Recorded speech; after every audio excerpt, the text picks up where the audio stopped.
하나님의 은혜와 사랑과 평강이 오늘 하루도 충만하기를 주의 이름으로 축복합니다. 출애굽기 6장부터 오늘 말씀까지 중요한 중심 주제는 알다입니다. 나는 여호와라, 내가 여호와인 줄 너희가 알지라. 이 말씀이 6장 8절과 오늘 7장 5절에서도 반복되어 나타나고 있습니다.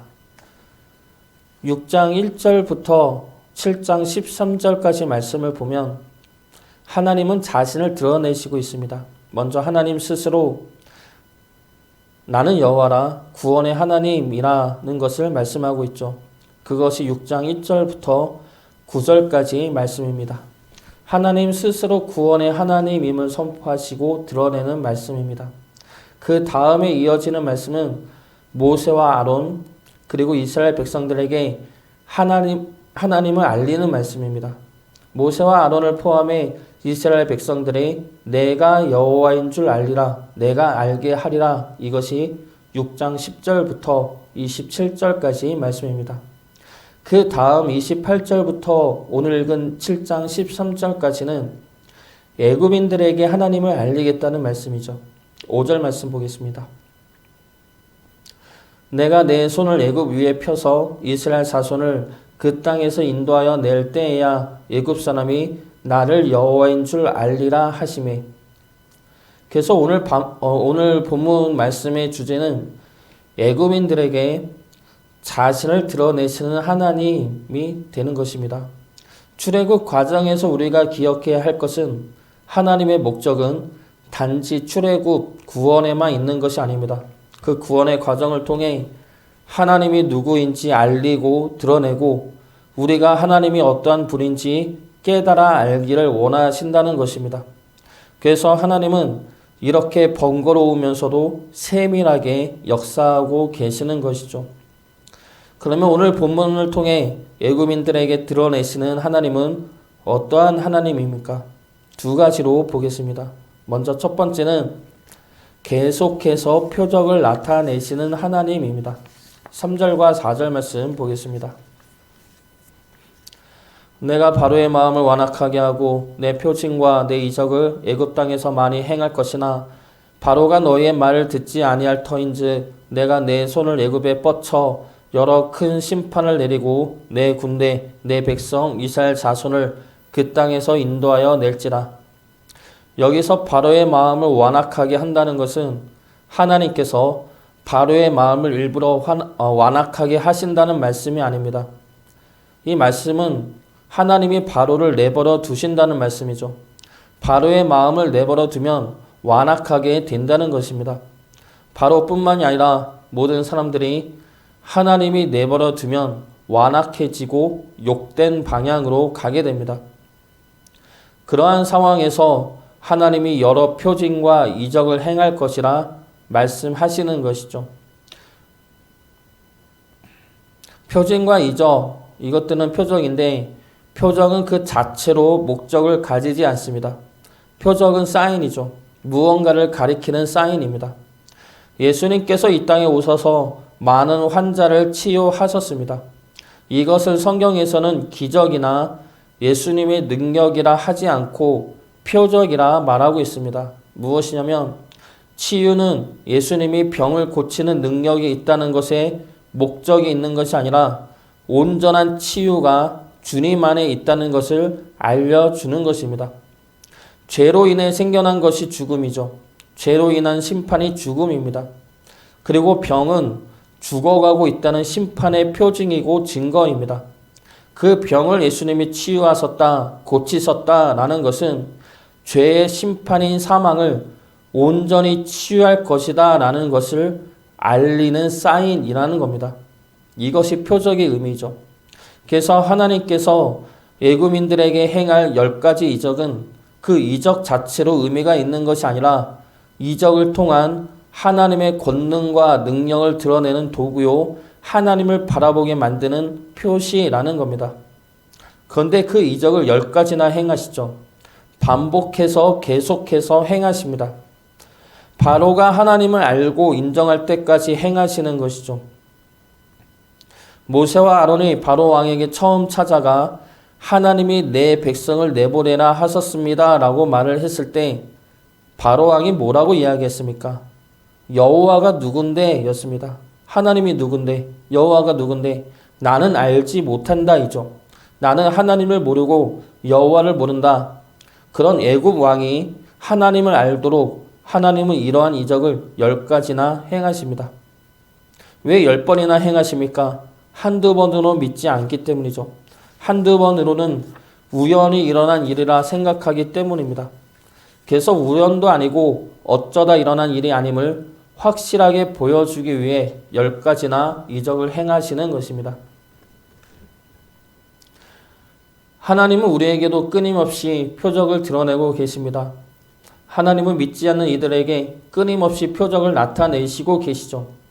문제는 하나님을 알지 못함으로 하나님이 하신 일도 알지 못한다는 것입니다. 알려고도 하지 않고 알아도 인정하지 않는다는 것이죠. 그럼에도 불구하고 하나님은 계속해서 우리가 하나님을 알도록 믿지 않는 이들이 하나님을 향해 마음을 열도록 끊임없이 표적을 행하십니다.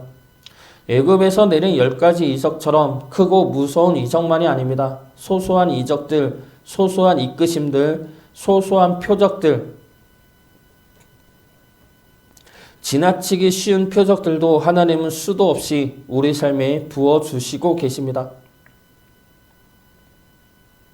제가 이곳에 오게 되는 과정이나 오고 나서도 하나님의 표적은 우리 가정 안에 많이 증거되었습니다.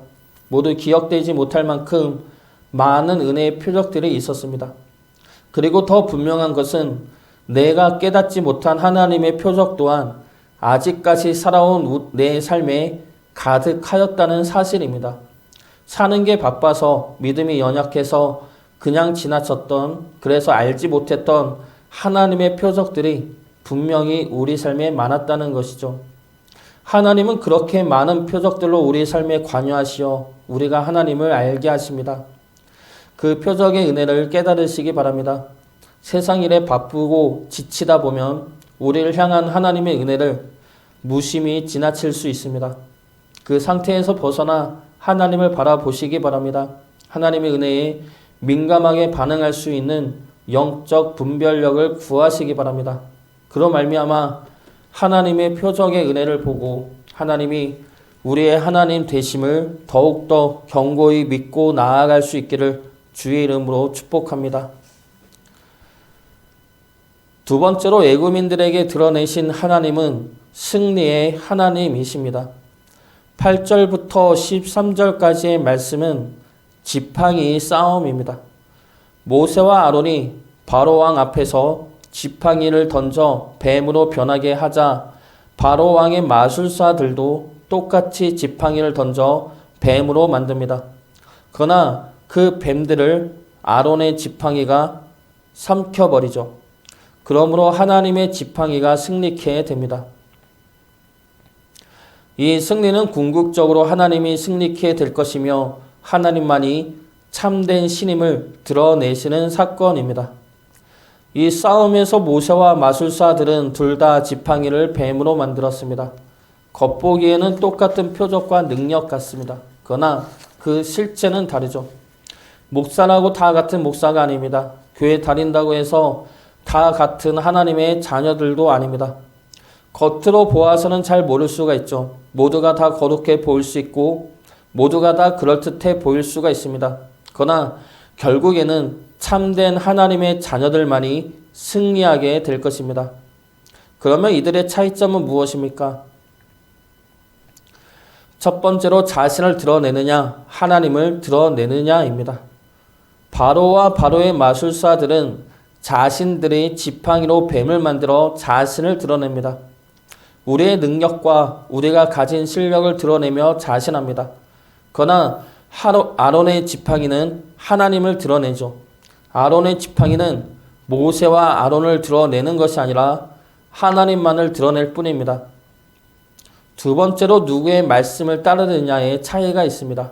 바로의 마술사들은 바로 왕의 명령에 따라 행합니다. 그러나 모세와 아론은 하나님의 말씀대로 행합니다. 말씀을 따라 행할 뿐이죠. 10절 말씀 보겠습니다.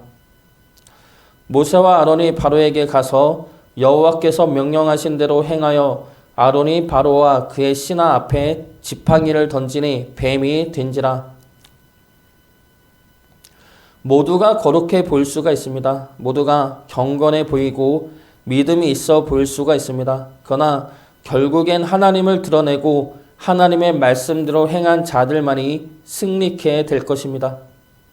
우리 또한 우리의 중심이 어디에 있는지 살펴보아야 할 것입니다. 하나님을 드러내기 위함인지 아니면 나를 드러내기 위함인지, 하나님의 말씀에 따르는 것인지 내 생각에 따르는 것인지 늘 경계하고 살펴보아야 할 문제들입니다. 저 또한 늘 흔들리는 문제들이죠. 생각 없이 방심하면 넘어갈 수 있는 문제들입니다. 믿는 이들 모두가 흔들리며 붙잡으며 늘 시험과 유혹에 시달리는 문제들입니다. 그렇기 때문에 더욱더 우리 믿음의 방향을 잘 붙잡아야 할 것입니다. 하나님을 드러내고 하나님의 말씀에 순종하는 믿음을 붙잡고 그리고 붙잡을 수 있기를 늘 기도하며 살아야 할 것입니다. 그런 자들만이 결국에는 하나님께서 승리케 하실 것입니다. 그 승리를 누리는 주의 자녀 되시기를 주의 이름으로 축복합니다.